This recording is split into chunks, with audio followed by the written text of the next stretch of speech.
So here we are again, you guys. Welcome back. Glad to be back. Oh yeah. This episode feels so timely for me because I'm about to turn Frasier's age this year. I think that's how we should start introducing ourselves to people is to say, I'm season 1 Frasier. Isn't that what you call yourself? Yeah, exactly. That's season 1 like, Frasier. This year, 2025, is my season 1 Frasier year. Yes. We can have a t-shirt that says giving off Frasier season 1 vibes. With like a silhouette of the skullet. Yeah, that's your era. You're in the season 1 era. Future Corkmaster, that's another shirt. Yeah, we need to start with the merch, you guys. Fans, find us. If you want us to make merch, we'll get there. Just tell us.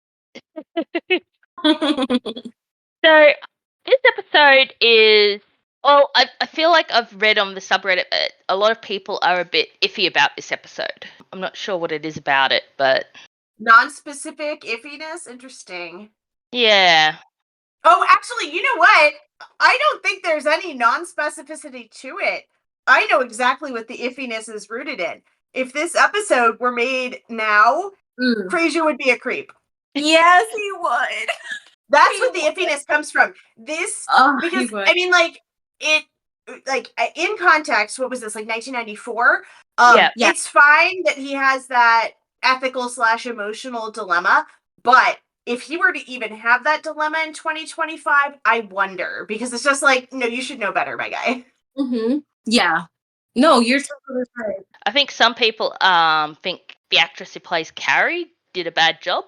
Oh, that's a weird reason. Oh, that's a different take. I mean, she's recognizable. I recognize her in other movies, I think, that she went on. Like, I remember her, but maybe it's because she was so forward for her age. It's very forward for her age, I would say. Maybe. Yeah. Maybe she didn't do bad. I'm looking at a Reddit post, and it says here, apparently it's known that Kelsey only did one run through in rehearsals, so she might have needed more practice because she was pretty young at the time, so not enough rehearsing, maybe. Yeah, maybe. Interesting. Register that her performance was less than. I don't know. So that's interesting. I thought she tracked as a very believable 22-year-old. Definitely. I just thought her flirting was a little bit like too strong. I wouldn't flirt that strongly with at my age with an older guy. I would have been not like, at your age, but like I think when you're 22 and you don't have a prefrontal cortex, I think you just go for it, right? So in that way, I felt like it was very genuine. Yeah, she wanted to skull it. Yes. Yeah. Yes. All right. Well, let's get into it. Let's get into it. Yeah. So Frasier's on the air with Rachel, who's involved in a love triangle of sorts between her husband and his late wife.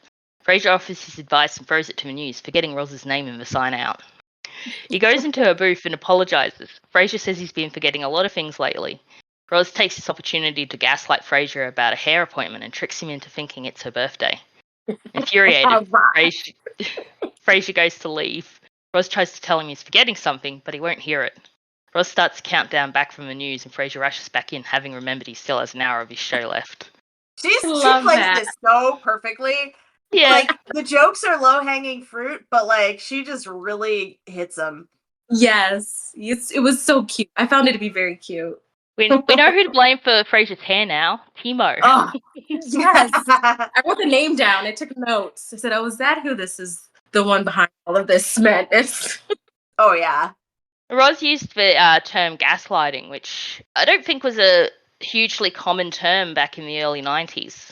It really wasn't. I mean, I think that speaks to some of the psych influences on this show, because I'm pretty sure the only people who really were using that term in any way at that time were people in that field. I had a different angle. I thought it was us being very, just being a feminist and being very aware of men's behavior. Because if you think about it, she does have some experience with dating a lot of men, and you have to assume that maybe she came across some creeps in her life, and maybe, she kind of learned a couple things from a couple of heartbreaks. I thought maybe she had learned from experience, but maybe it was the psych influence too. from listening to Frasier. I didn't even take that. I just thought it was her dating experience that maybe informed that. Interesting. Huh. Either way, good on her for knowing. And it's good that she... Now it's a term we use all the time. Right. We had Reba McEntire as the guest caller this episode. I love Reba. Another, like, star-studded radio caller. Like, yeah. It's so fun. Reba it's is like your auntie from the South that, like, overfeeds you and, you know, like, I love... And gives you a bourbon. Yeah, exactly. I love Reba. She's probably like the aunt that lets you smoke a cigarette for the first time or let you sip from her beer. You know, she's that kind of... She gives off that vibes. I love Reba. I remember being a kid in the 90s and not at all understanding the song Fancy by Reba. And, like, then I was an adult and I was just like, wow, that was an interesting one to sing along to at, like, age 8. At Frasier's apartment, Niles and Martin are playing canasta. Eddie is attacking Niles' shoe. Niles asks how to get Eddie to stop, and Martin tells him to scratch him behind the ear. Niles wraps a handkerchief around his finger and does so, and Eddie stops. Niles is pleased, claiming to have an affinity with animals. I like how he just gets his handkerchief out and just, like, puts it around his finger to just do a little scratch. You know, when you do pet an animal and, like, an animal is, like, all into it, you do kind of feel like, oh, maybe I have the magic touch. And then the owner's like, oh, no, he's friendly with everyone. I'm like, oh, maybe I don't have the magic touch. It's worse when someone tells you that their pet's friendly with everying and then the pet is like, not nice to you, because then you're like, do I have the opposite? Am I repellent? Same thing with babies. Like, as soon as they pass the baby to you, they start crying. You're like, oh, God. And you're like, I did this. Frasier enters from his bedroom and asks for Noodle at the piano. He starts playing a tune and forgets how it goes part-way through. He attempts a few more times with the same result. Frasier expresses his frustration over forgetting things lately. Martin says to join the club. He's getting older. Frasier insists he's not that old, and Niles points out that Frasier's middle-aged. I know you would like to believe we're still the same devilish sprigs we always were. Sitting on Mother's Davenport in our tweeds and tams, listening to the Texaco Symphonic Hour. The cold, hard reality is, you're middle-aged. Niles, I'm 41. That's hardly middle-aged. Middle age is more like 50, 55. Only if you live to be 110. Zing. What a burn. What a burn. He's right, though. Yeah. Oh, Niles. He's right. That line hit me to my core because I turned 41 in a couple months. And truly, I also have been in denial that I am in middle age. Yeah. But that Niles just came in with the, like, absolute uppercut there. Yeah, I'm definitely rapidly approaching it. Me too. Well, apparently I'm old and I should start forgetting things now. Can't eat pizza anymore. Is that pizza line about the heaviness of like the oil and the grease? Like, I think it's everything. So it's the oil and the grease. It's the perception of pizza as a child's food. It's also pizza. The tomato sauce causes heartburn for older people. So it's just like it's everything. It's layered, right? I noticed that I was getting older when I started identifying pizza as red sauce or white sauce. That's kind of true. You know, that also verges on like Crane Brothers snobbery, where you're like, is it a white sauce pizza with rosemary and potatoes? I might consider it. Is it Domino's? No. Yes, because the minute you think of red sauce, you're like, ooh, heartburn. I like how it's raining in the background in this episode. Yes, Seattle is finally raining. Yes. We've only ever seen people come in from the rain, but we never actually get the rain effects. I noticed that too. That was really nice. Great vibes. Very cozy. Frasier's choice of music on the piano sort of ruined that cozy vibe. Yeah, it did. Daphne enters from her room, putting on her coat. Niles is giving her a lift. Daphne's meeting some of her friends for darts and drinks. Best to do it in that order too. So cute. Frasier asks Daphne if she sees him as a young man or an older man. Daphne refuses to answer. She says there's 3 questions to never answer honestly. How old do I look? Do you like my hair? And was it good for you too? She is right. She is absolutely right. 3 points. Yeah. And not necessarily in that order. Right. It's also, I think it's a perfect follow-up to the darts question, because like the darts and drinking kind of has like a quirky, like, haha, I might get drunk and throw a dart and put someone's eye out. But this one's like, nope, I'm not doing that thing though. So it's like a really good kind of contrast joke setup. I love it. Mm-hmm. Frasier goes to get an aspirin, grumbling that just because he can't remember a tune on the piano or a couple of names, he's descending into old age. He takes the aspirin from the cupboard, but struggles to read the label.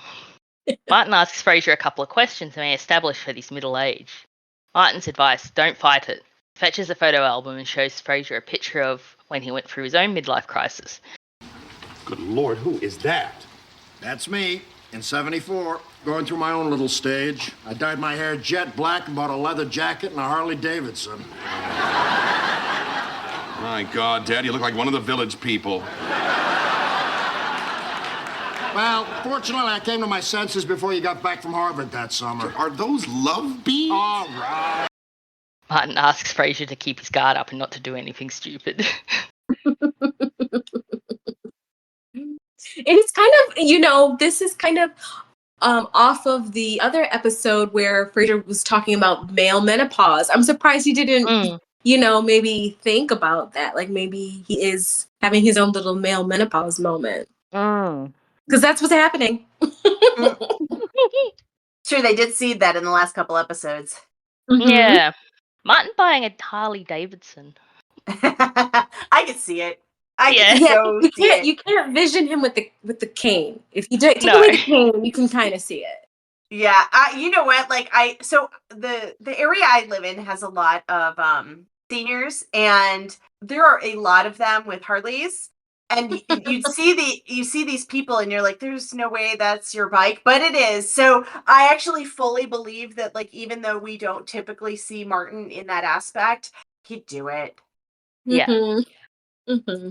Expensive purchase for a midlife crisis. Well, for Martin, like, was that really like, well, I guess it was his midlife crisis, but I think it's just because Martin is now past midlife crisis mode. But yeah, I mean, you know what? People do weirder things. True, people do buy convertibles and stuff, so. Yep. Yeah. Convertibles, plastic surgery, like there's all kinds of stuff that just, Or date people way, way, way too young for them. Weird. Isn't that where the rest of this episode is going? Exactly. Oh, you know what? What's my midlife crisis? I gotta pick one this year. Oh yeah. Don't pick an expensive one. I think you should have a midlife crisis that you can afford. Okay. Because it's just something that you go through. It's like second puberty. Buy a lot of wine. Another tattoo. I can't buy any more wine. I was doing an inventory today, and I have something like 85 bottles in my living room. I can't get any more wine. So, but maybe a Frasier tattoo. Maybe that's the route. Yeah. Okay, all right. At a department store, Frasier, Martin, and Daphne are clothes shopping. Daphne goes off to look at underwear for Martin, while Martin shows Frasier some dress pants that have elastic panels in the waist. Is Frasier going to try them on? Brutal. Frasier's aghast, and Martin gives him some fashion tips to hide his gut now he's a little older. Frasier doesn't have a gut, thank you very much. He has contours. I love that. Classic. I'm going to use that. Me too.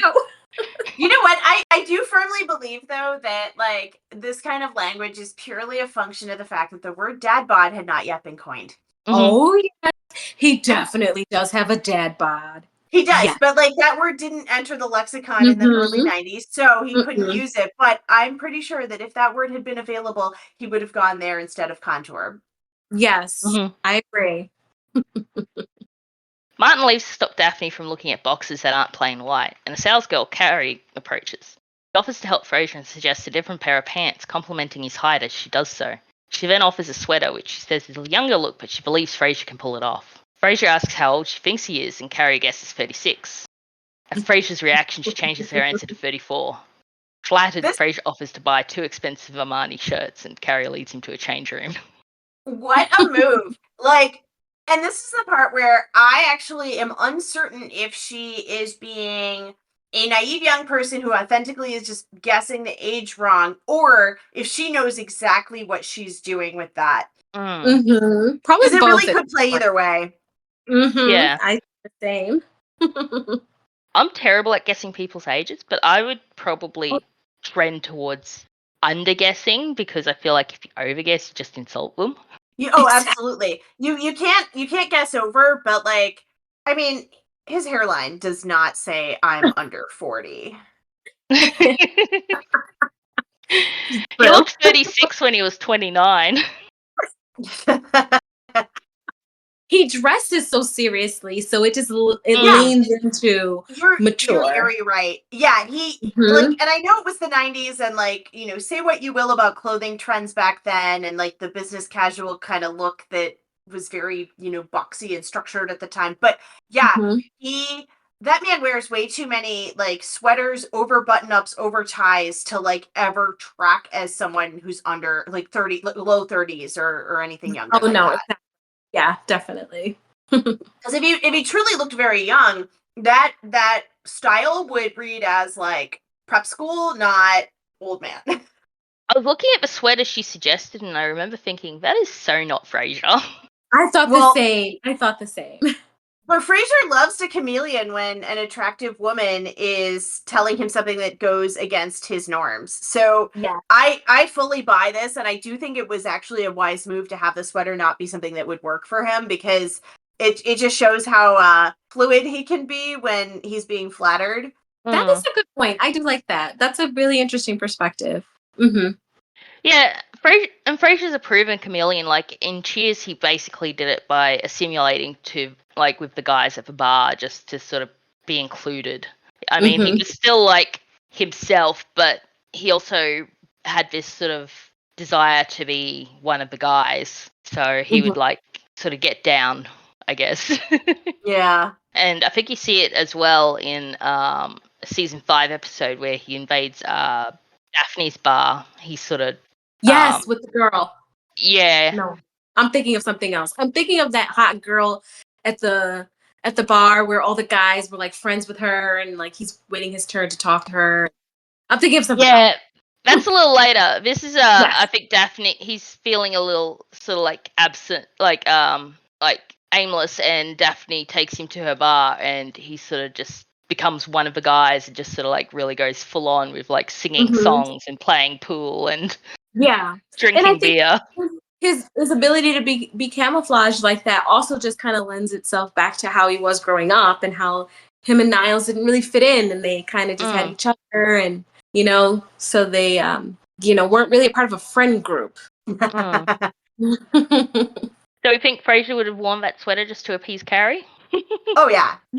That he feeds into the concept of the midlife crisis, because it involves doing something that is not necessarily age appropriate, doing it at the behest of someone who is younger, and also it wraps in the flattery and validation angle. I think it's like a trifecta of like midlife crisis signaling, but it's smaller scale than, a Corvette. Yeah, I just remembered Niles does something similar in season 6 after Daphne gets engaged. He starts dating that girl from the coffee shop, and he's like wearing leather and going roller skating and clubbing, and or let's not talk about the Hawaii Niles, where he has that Island Niles. I like Island Niles, but leather jacket Niles unsettles me. I prefer to forget that. I was like, that has to weigh like 100 pounds to him, because Niles' frame is He's as much as him. No, leather jacket Niles is dead to me, just like the entirety of BB. Those are just, oops, did I have to go refill my water during this episode? Island Niles, though, is a treasure, and I will hear nothing about that. Fair. Later, Martin finds Frasier, who says he felt like Harry was flirting with him. Martin says she's on commission, and Frasier doubles down, insisting that she's interested in him. Martin asks if Frasier remembers the conversation they had the night before. Frasier realizes the ridiculousness of Carrie being interested in him. Someone young enough to be his daughter, as Martin not so helpfully points out. So I feel like the change room doors are like shocking. It's like a big gap at the bottom and a big gap at the top. It's like covering like between knees and shoulders. And That bothered me too. I was like, why is it so short? Yeah. But obviously I get it. They had to have the back and Yeah. talk. So Martin can have a conversation with Frasier as Frasier's trying on pants. At KCL, Frasier finishes his show and signs off as Bulldog starts setting up for his show. Carrie enters with Frasier's pants. Bulldog gets the wrong idea and Frasier explains some department stores delivered to their busier customers. Carrie points out that their store doesn't. She just thought it would be nice to see Frasier again. Just hitting him over the head. Yeah. Bulldog flirts in a ham-handed way before Frasier shoos him out. This part that's coming up when she makes a wildly early prediction about Bulldog. Just on the off chance it might make a difference, I drive a 94 Camaro. Is he gay? Well, I've been studying about this in school, and it seems like he's really overcompensating. Yes, well, I'm not sure, but I certainly look forward to running that theory by him. She read it. She read Bulldog. She did, but I honestly didn't even realize that remark happened in season 1. Like, it's one of those things you just kind of gloss at the time, and then, like, obviously in the context of the broader Frasier continuum, it's just like, oh, shoot, Carrie nailed it. Like, called it. Maybe she is mature. Maybe. Wise beyond her years. Beyond her years. At the same time. What is it the older guys say? Mature for their age? Yeah. Although typically, all right, and this is getting back to the why this storyline would have been really weird this year.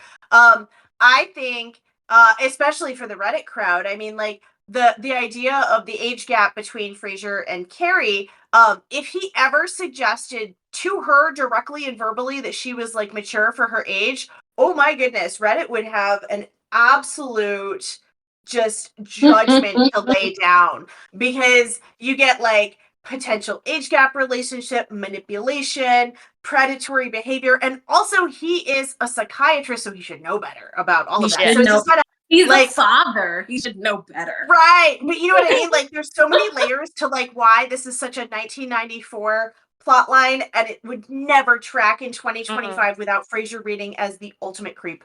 Yeah. Yes. And, you know, I kept thinking of, so Laura, you may be familiar with American sports or not, but there's this really famous football coach named Bill Belichick.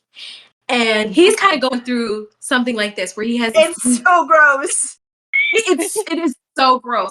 Like, he's like 100 years old, and the girl that he's dating, she's like in her 20s. And Bill Belichick used to be the type of typical football coach. He would wear like football gear, and now he's wearing like the leather jacket. What is it with this leather jacket, man? Like, he's going through a late life crisis. He's not even midlife at this stage, so it's just unsettling. And so it reads as like, I don't care what you think. You know, and you know, in a weird way, like, good for him, but also, I mean, And you're like, girl, really? Like, come on, honey. He's like 100 years old. You can't tell me you like. So at least, like, the Frasier Carrie age gap is, you know, half that. Not like Belichick. Yeah. So yeah, it's a whole thing. I mean, like, and you know, but I think I at least like that the show gave Frasier a conundrum about it instead of having him just lean into it without a second thought. Saving grace. And it's nice for Frasier to get a little ego boost every now and then. So, you know, I mean, when I have younger guys hit on me, and I'm not used to it, because in my mind I'm somebody's mom.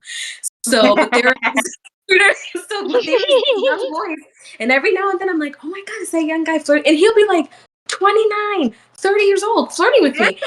There's a thing around that. Like, I think something about, well, I mean, like, obviously I was not this age, you know, a decade or so ago, but I do feel like the Gen Z young men are more open to the older woman concept than any previous generations. And I say that as a millennial. I mean, like, we had the whole Stifler's mom thing, but I think Gen Z's coming on stronger with it, because I've observed that as well. I have a lot of little Gen Zers that just kind of flutter around me and they like what they see. And it's nice for, for egos. But then again, I'm like, wait a minute though, because like my kid just threw up the night before and we're watching Bluey all night. Like that's also a part of it too, So like It's also the question, well, there's that, but there's the question of like, what exactly about this do you want? Like, Right. But Frasier is not asking, I do like that he's asking some of the questions, but I don't think does he even really kind of consider like, why would she be interested in me? Like, did he ever even That's do that? The thing. Like, I think you or I would instantly like leap to the conclusion of mommy issues or some 100%. sort of transactional hope or a joke. 100%. But like Frasier takes a journey to get to the theory that like it might be some unresolved issues on her side. I'm just like, no, this would be a gut reaction. It should be like a 5-minute assessment. Yeah. I'm just like, you've been talking to me for more than a few minutes. What's going on? Yeah, I don't think he considers it at all, and it has to be spelled out to him that she has daddy issues. Yeah. Mm-hmm. I mean, good for her for being self-aware. I mean, like, girl knows her problems. But, like, why does Frasier... I mean, but this is an interesting thing, too. He is a psychiatrist, but she is not his patient. And they've only had small talk level interactions. So would it even be appropriate for him to guess that she has, some unresolved stuff going on in that area? Or, is he playing it naive because he actually is not abusing his, capacity as a psychiatrist? I don't, you know what I mean? So it's like, it feels a little flexible there. And I got a little bit frustrated too, because I'm like, at first I didn't arrive to the daddy issue thing. I thought she was just, she was looking for a sugar daddy. Yeah. Like I just thought, he has money. He shops at a fancy place. That's true. He did buy 2 Armani shirts just to exactly. So I would have been you're gonna be paying my rent. Like, you know what I mean? Like that's what I thought she would have thought. Was like, I just want someone to like pay my rent and take care of me. But I didn't think of that. Yeah. You know what's interesting too? I'm actually glad that it didn't go that direction because there's something about that dynamic, even as a hypothetical, that I'm like, that's not Frasier. Like, and so the idea of someone even suggesting it to him, I'm just like, he would just be so hurt. Yeah, he would. Carrie asks Frasier out for a cup of coffee, and Frasier politely declines, citing the issue being their ages. Carrie is 22, and Frasier, isn't. I love it now he gets shy about the number. Yeah. Carrie understands and leaves. Bulldog comes back in and amazed that Frasier turned her down. He leaves to try and catch up with Carrie to shoot his shot, and Roz calls Frasier pathetic.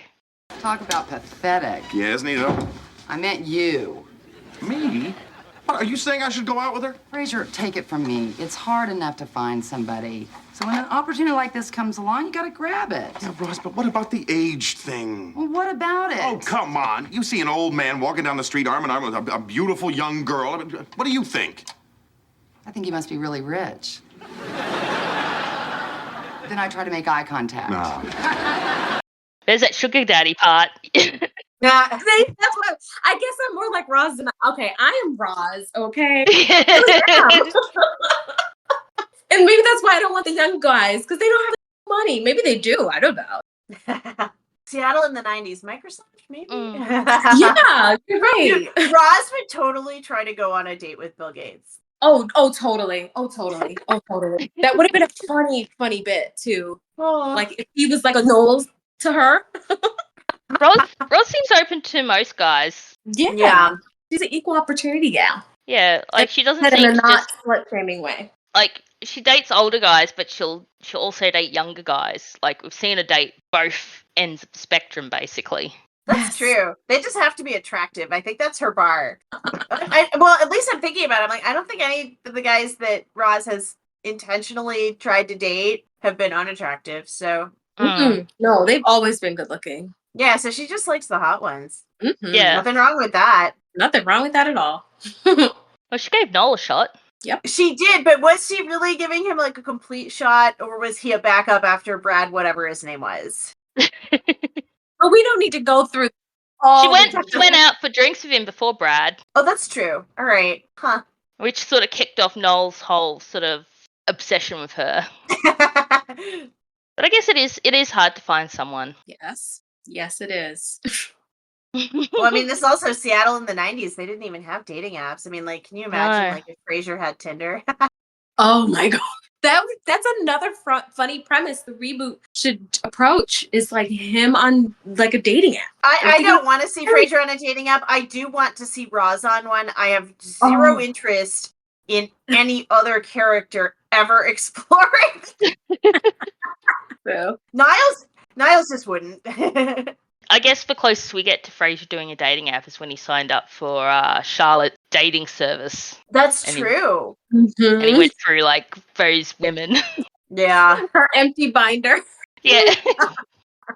That's how I used to feel when I was in law school. I felt like I was carrying a binder that was just empty with no notes because I couldn't understand anything. I was just pretending like I understood. Fake it till you make it. Fake it till I make it. That's right. I finally caught on. Year 2, I caught on. Later, Frasier is at Cafe Nervosa when Niles joins him. He's got a delightful party game to introduce Frasier to. Some of Maris's friends introduced me to the most delightful party game last night. I can't wait to share it with you. Well, Niles, I'd really like to talk. No. Shh, this first. It's a hoot. All right. If you were stranded on a desert island with one meal, one aria, and one bottle of wine, what would they be? Niles, I really don't. Okay. A Big Mac, I'm your Venus, and Ripple.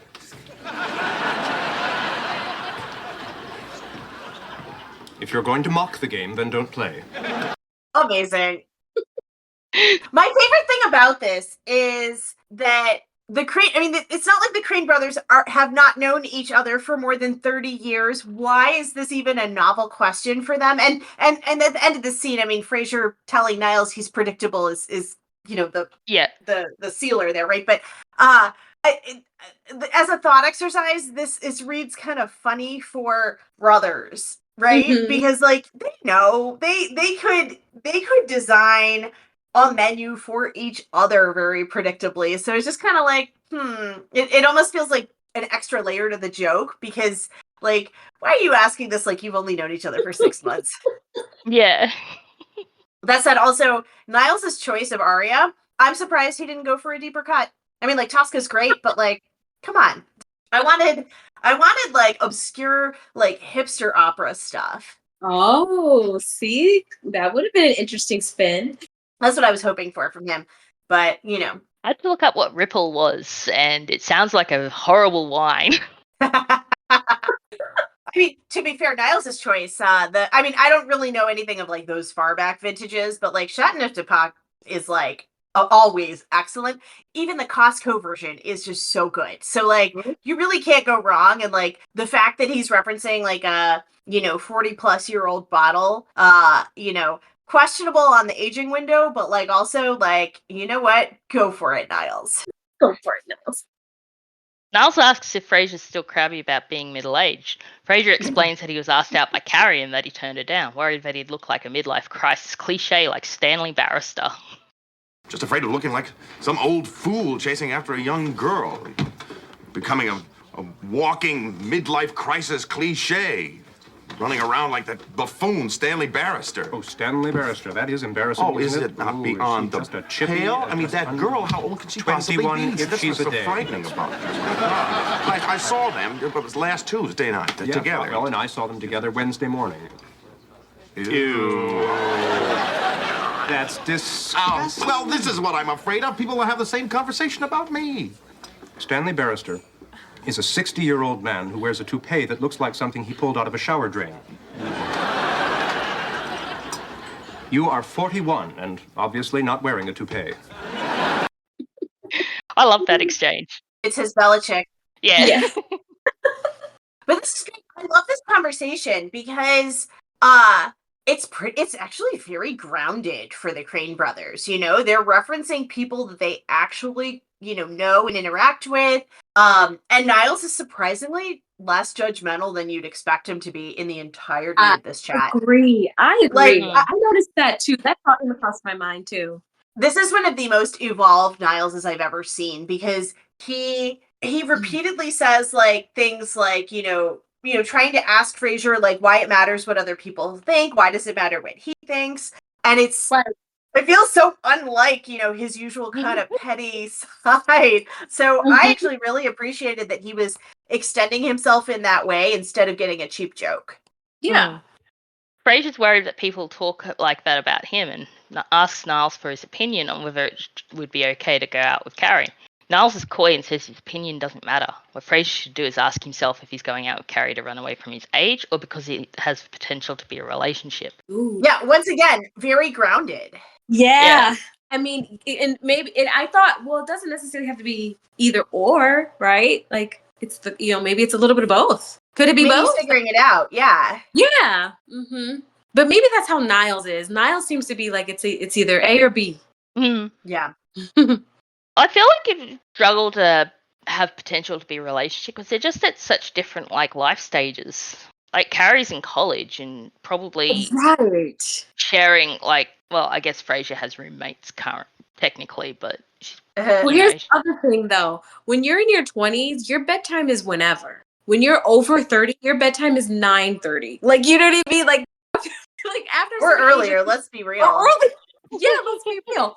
So it's like even that alone, it's like, what do you do? What do you talk about? How do you spend your time? Because when you're 20, in your 20s, the party starts at night. Life is jazzing at night. Yeah. Now I sound like an old person. I'm like, who wants to be chasing a 20-something-year-old around? Oh my God. They probably move too fast. Right, exactly.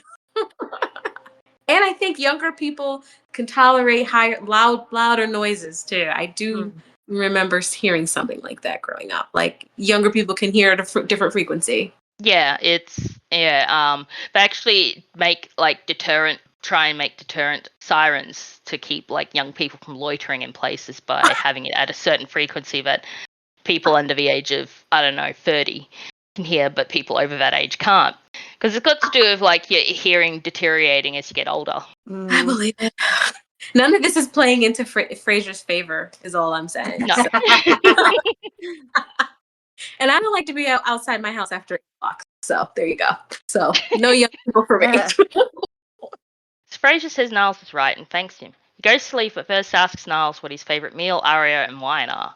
Niles gives his answer and Frasier calls him predictable and leaves. At the department store, Frasier finds Carrie. He says he wants to explain why he thought they shouldn't go out. I just wanted to chat a little bit about why I thought we shouldn't go out.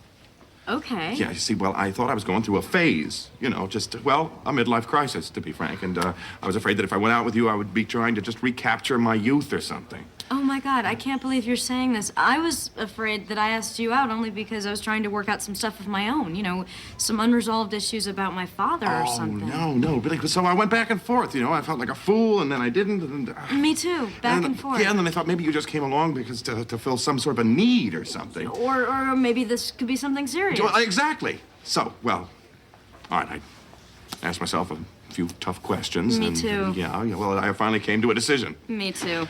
I think us going out would have been really stupid. Me too! This is a very mature conversation for both of them. Both. Yes. Really, really self-aware, except for the part where Frasier is, a psychoanalyst and is should have a deep rooting in Freud. And so the daddy issues joke is completely missed on him, especially when he plays it off about the young joke later. I'm just or earlier. I was just kind of you know what? There could have been such a good Freudian punchline in this scene, but maybe it would have been too on the nose, so I don't miss it that much. Yeah, true. Frasier initially pretends that he came to the same conclusion before coming clean and admitting he was going to ask her out. Carrie compliments him for his honesty and they hug. Frasier says goodbye and punches a mannequin on his way out in frustration at the missed opportunity. Well, that's also a very midlife crisis move. Yeah. I know, he spent all this time stressing about whether or not he should go out with her, and by the time he's talked himself into it, she's talked herself out of it. Well, it wasn't meant to be then.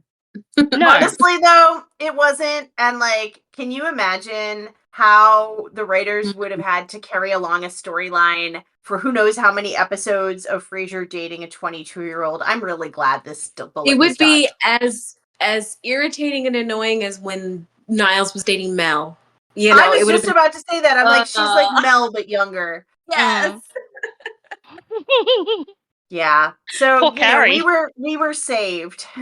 Mm-hmm. A lot of Frasier's dates don't carry over past one episode. There's a couple that do. I think that's a meta joke about the series, is that like Frasier and second dates don't really happen. Yeah. And now that I think of it, actually, Frasier on a dating app wouldn't be that interesting because I think he would get ghosted all the time. Yeah. He comes on too strong. Yes. Like when we think back a few episodes with the Bachelor auction, he went like The he was model. going full out, like full on for like this Like, first he rented date. a restaurant trolley. Yeah. Yeah. He's trying too hard. I wouldn't find that to be coming on too strong. I would say that's appropriate for my level, but I do understand. For a first date? Yes. Nothing but the best. I mean, I applaud you for that. I would be terrified to go to someone's home. I don't care what they're cooking. I'm like, no, we are meeting in public, in daylight. Okay. Like, Okay, yeah, you're right. You're right. Safety first. I guess I got a little Roz. Very like, Roz. I'm like, I'm not going to this house, even if you say there is an Eames chair. That's a van full of puppies if I've ever heard of one. See, oh, there we go. Good thing I'm not going out on first dates here. I'm here with you guys. Yeah. Sorry, go ahead.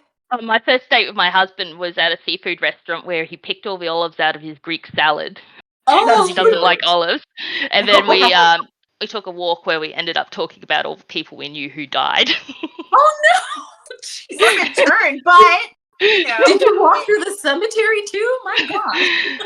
No, we walked along just like a public sort of walkway. It was very well lit and everything. See, there you go. Well lit, public, all of these good things. Simone's gonna end up in someone's van because someone said that they have candy and an Eames chair in the back of the van. If you say there's an Eames chair, I'll probably be in the van as well. You know what? That's true. I'd be like, can you pull that van up to my apartment? And then it would not even occur to me until I got kidnapped that I told them my address. Oh, yep. That's my bait. Someone says like Eames chair, like authentic, but like sale priced. I'm forgetting the date in this scenario. I would be manipulated by a Craigslist ad. So the end credits has Daphne folding Martin's boring white laundry when she pulls out a pair of striped boxes from a bag. This was a good episode. I enjoyed it. Yeah, liked it. I mean, first off, it's great for conversation because this could never be made in 2025 part is very real. But I mean, as I barrel towards this exact age, it really kind of makes me think about, that Niles line at the begining of if you live to 110, real talk, I am middle-aged. And so I'm going to embrace it. And this episode gave me a little more comfort with that. Yeah. And then you have someone like Marty who's patiently waiting on the end at the other end of it saying, you're going to be fine. I made it. You're going to be fine. Have a drink, sit down and get some comfy pants on. Maybe, you know what I mean? Like, just accept it. Everything but the comfy pants. I know. I agree. Those are things I don't like. I don't own sweatpants and I don't own jeans. Ooh, I do own jeans, but they're like nice jeans. Like none of that stretch stuff. It's the real denim. That's my middle-aged snobbery coming out. I'm like, I'm not wearing denim with elastic in it. What is the most middle-aged things you guys do? Go to bed at 7:30. Yeah, that's a good one. That is a good one. Not drink coffee after a certain time of the day. Yeah. Ooh. Ooh, I got another one. I take actual vitamins and there's more than 2 of them now. It used to just be a daily multi and some vitamin C during cold season. I have 8 bottles now. It's a couple in the morning, a couple with lunch, and then a couple before I go to bed. And I can tell if I miss something. Yes. These are all middle-aged things. It's true. I'm just be like, I'm feeling kind of off with my sleep. Must be low on magnesium. Just who thinks like this? Laura's quiet. She's not giving. Laura's our token young person. I'm 36. I know, you're not middle-aged yet. I can't think of anything I do. I guess I'm a bit of a homebody. Okay. I mean, yeah, that's the start. That's the gateway. That's the slippery slope. Yes. Yes. The gateway drug to vitamins. So now I'm recently separated. I've been trying to go out and meet people, so Okay. maybe Just I'm don't get a having leather jacket. yeah. You'll be dead Don't give me if you ideas. get a leather jacket. Well, I knew I was middle-aged when I stopped trying to make like cool references because the references were making me look older. So like I just stopped commenting on things.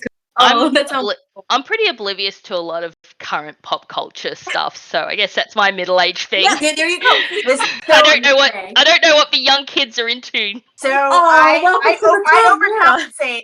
I do bulldog style overcompensation, but it's about age. And so I intentionally try to drag anything remotely zeitgeisty into conversations with my younger colleagues.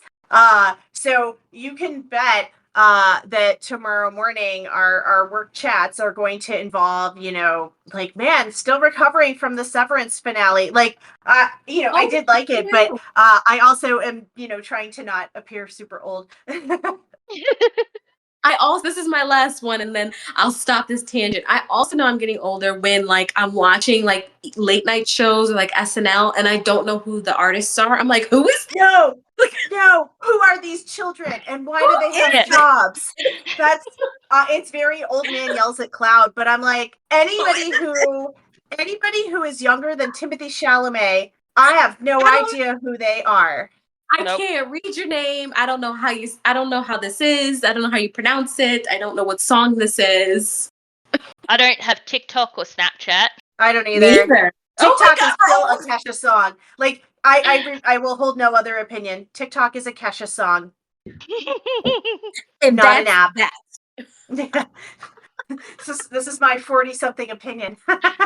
And I'm sure our Frasier listeners feel the same way. They're in the same. You are home. Welcome home. You are in the corner of the internet. Middle age. That's right. It's okay. Grab your little sweater. Join us. My ex-husband, he had TikTok, and he would browse it while in bed, and it would drive me mental because it would play like the same 5-second clip of a song, and he'd just be going, and it would just be the same 5 seconds of this one song over and over, and I could have just strangled him. It's like those high-pitched noises that only people of certain ages can hear. Yeah. That's the equivalent for us. Like, repeating 5-second videos is that like shrill sound where you're just like, is something wrong? No, can't do it. Mm-hmm. Yeah. Well, you're amongst friends, listeners. Yeah. Unless you're in Gen Z, then please, tell us exactly why are you hitting on us? I'm just gonna say what I hear the kids say: like and subscribe. Even though I don't think you could really do that, but like and subscribe. Oh gosh. So next week we've got episode 21, Travels with Martin. I'm so excited for this one. Yeah. Oh, Winnebago Tales. The next 4 episodes, I think, are some of the best of season 1. Like, I love all of them. It accelerates. I think it really does. Yeah, it does. Season 1 just like it really lands like that, like stick to finish kind of thing. Yeah. Mm-hmm. Or stick the landing. I got that phrase backwards. See, I'm old now. The sad part is I got you. I'm like, oh yeah. Mm-hmm. It's like having senior moments. Well, it is past 9:00, so. Oh, there you go. Because the next 4 episodes, you've got Travels with Martin, Orpha, Frasier Crane's Day Off, and My Coffee with Niles. And I bangers, everyone. Boom, boom, boom. Yeah, I rate all of them as like my top episodes. I think My Coffee with Niles is maybe my favorite. That's season top 1. tier. Yeah. I think I agree with you. I also adore Frasier Crane's Day Off as well. Oh yeah, it's what a close to the season. Yes. So stick around, listeners. Yeah, we can't wait. Love our Frasier fam. Thanks for tuning in. It means a lot to us. Definitely it really does. Well, until then, right. It's bedtime. Yes. Bye. Bye. But I don't know what to do with those tossed salads and scrambled eggs. They're calling again. Good night, Seattle. We love you.